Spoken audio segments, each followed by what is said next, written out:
Okay, all my life I was surrounded by dumb shits that I had to argue fucking stupid points about, and I'd go through life just looking back at it like these dumbasses were wrong about that. Why did they see what I fucking said? Okay, and so this is dedicated to all those fucking morons. In 1770, the Dauphin of France married Marie Antoinette.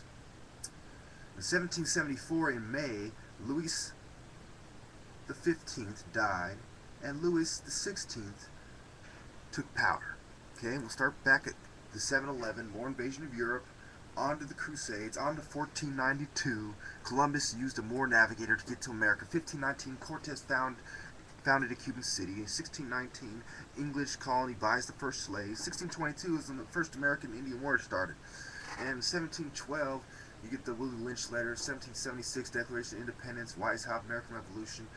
1789, French Revolution. 1808, psychiatry, coined by Johann Christian Reil. 1815, Battle of Waterloo. 1863, the slaves are free. 2 years later, Lincoln is assassinated in 1865. So, we then go on to 1871. Pike writes a letter to Mazzini, Giuseppe Mazzini, where he talks about the three wars inspired 95 years earlier by Weishaupt. 1883, eugenics is coined by Francis Galton, Charles Darwin's cousin. 1911, the Federal Reserve, which is a blood-sucking vampire from the Babylon Systems Handbook, comes into play in America. 1914, 1918, World War I. 1932, Stalin starved 7 million people for a year to death. 1939 to 1945, World War II. 1948, Israel is formed as a result of the Tool Society doing what they're supposed to as part of the agenda. 1955, Vietnam War, the old two sides and getting ingrained in the third world's mind. 1961, the Bay of Pigs. 1963, shortly after Diem is assassinated in Vietnam, Kennedy's assassinated, and that's when they arrest Lee Harvey Oswald, and Jack Ruby shoots him to cover it up for the New World Order. 1967, Six-Day War, Arab-Israeli War. 1967, 1970, Nigerian Civil War. 1979, Russia invades Afghanistan. 1986, Iran-Contra, where you have the drug dealers, you have Oliver North testifying, you have all that good stuff. 1991, the Iraq War, Rodney King beating. 1993, apartheid is dismantled finally in South Africa after psychiatry is used on 67,000 Africans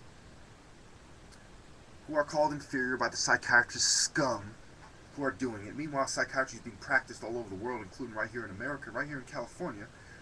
And we go on, and I get into that more in my psychiatry series. I get into really in depth, because psychiatry is one of the main tools of the New World Order, and it's scum, and it's the main killer in America right now.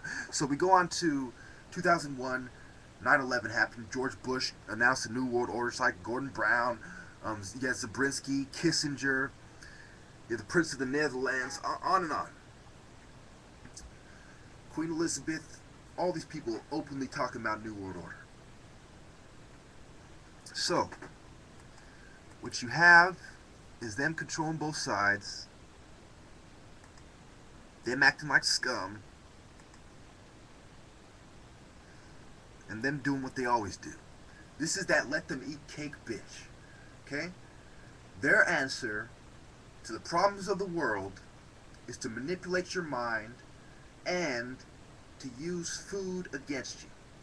Either they will say let them eat cake or give them GMO foods, or if they don't do it our way, don't give them any food at all. It goes back to the Egyptians and the Mesopotamian civilizations, the Tigris and the Euphrates and the Yellow River in China. It goes back to the civilizations controlling people by controlling the food. Okay, the same thing Stalin did. And my answer to Marie Antoinette's let them eat cake or eat our GMO foods or take our pills or eat shit because the New World Order says is, how about you elite assholes and doctors and psychiatrists who are trying to shove death down everybody's throat? How about you eat a fucking dick, you piece of shit, scumbag, you parasitic greedy hogs?